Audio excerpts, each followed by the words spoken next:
Aqueles que algum dia ouviram falar de Jesus e abriram uma fresta em seu coração para que ele entrasse, tiveram a experiência de ver Deus em suas vidas.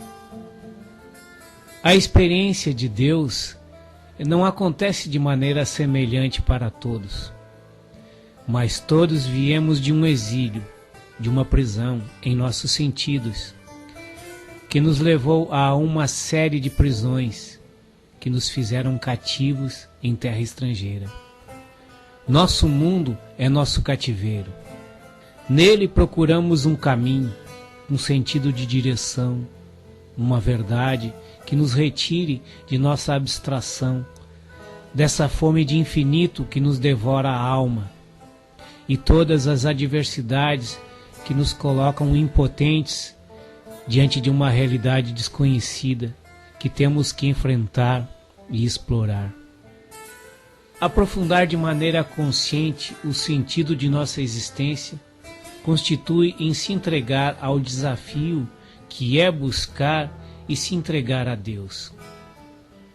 Entendo que espiritualmente ninguém é melhor, ninguém está em um patamar mais elevado que o outro, e isso Jesus deixou bem claro, pois ele mesmo não nivelou ninguém por baixo, dizendo que ao discípulo basta ser como seu mestre, e que o que tem fé fará coisas até maiores do que ele.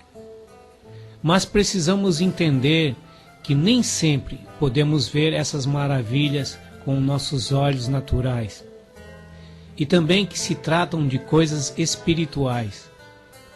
Os profetas da atualidade querem que suas obras sejam vistas, e os que se guiam pela visão natural querem ver milagres e prodígios para poderem crer. Ainda vivemos nossa fé de maneira egoísta. O outro que pensa diferente de mim, sob o ponto de vista doutrinário, é um perigo, uma ameaça ao processo mental que construímos no ambiente de culto e dentro do universo onde a fé se desenvolve. Nós não crescemos espiritualmente de maneira isolada, sem que todo o corpo cresça junto, pois embora muitos formamos um só corpo, ou seja, somos um, apesar de todas nossas teologias e diferentes doutrinas.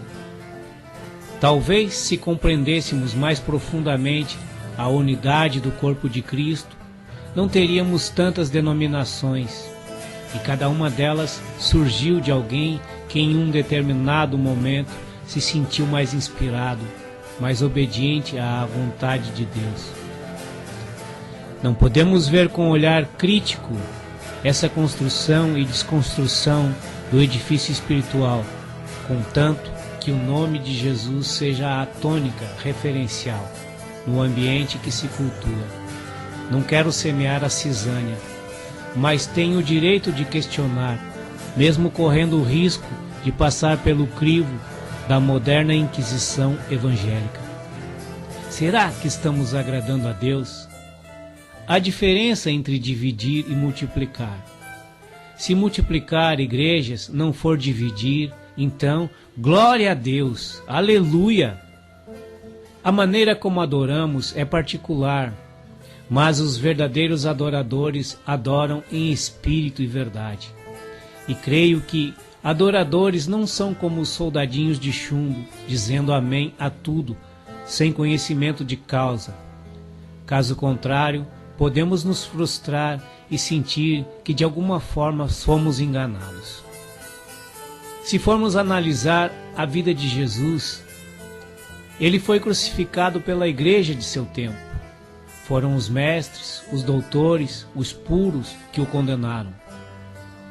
Jesus se demonstrava como a verdade que trazia à luz seus pensamentos e sentimentos mais profundos. Por isso, queriam lhe calar. A verdade sempre incomodou qualquer projeto espiritual de construção humana. Reconheço que seus discípulos quiseram fazer descer fogo do céu sobre os pregadores que não faziam parte do seleto grupo dos 12. Todo esse discurso é para falar sobre a posição ofensiva em que o povo de Deus se encontra.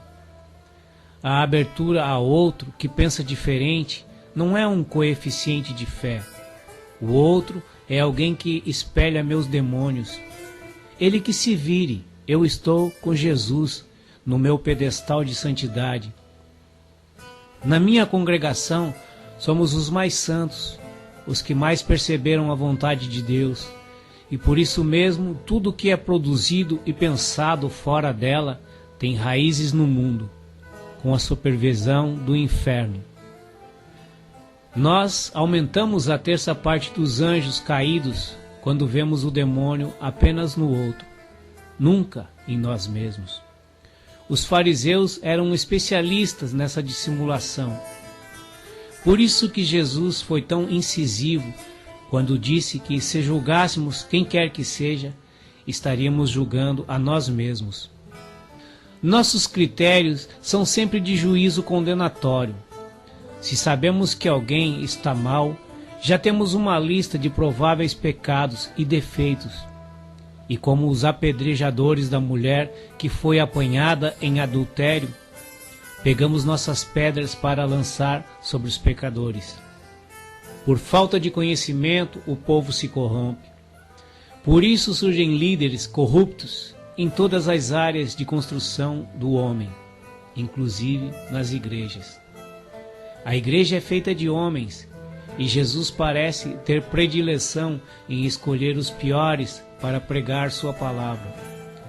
Por isso, não estamos isentos de quedas e de no caminho nos tornarmos falsos profetas, por queremos absorver uma posição que é de Jesus, ou por excluir sua autoridade, fazendo de nosso ego um tirano manipulador. Nem todos os moveres são de Deus. A essência do Evangelho parece ter se diluído ante tantos moveres. Voltemos à simplicidade do Evangelho. Chega de pirotecnias espirituais, moveres estranhos, shows e espetáculos de milagres e manifestações de demônios. Anunciemos um Jesus que quer nos preparar para as adversidades e não nos livrar delas, que caminha conosco em nossos desertos, mas não nos livra de atravessá-los. Não nos livra de tentações, mas nos capacita para enfrentá-las, e também não nos desobriga de carregar a cruz, dizendo que Ele já pagou o preço para que tenhamos um evangelho light. E também nos ensina a repartir se tivermos 2 túnicas, e não apenas dar dinheiro na igreja. É preciso que aprendamos a discernir, sem lançar na fogueira santa, o que supomos ser o nosso algoz. Deus abençoe quem quer que assista a esse vídeo.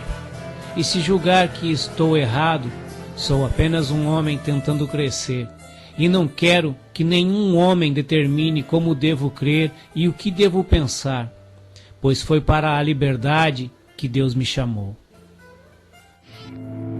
Ministério MPT, louvor e pregação.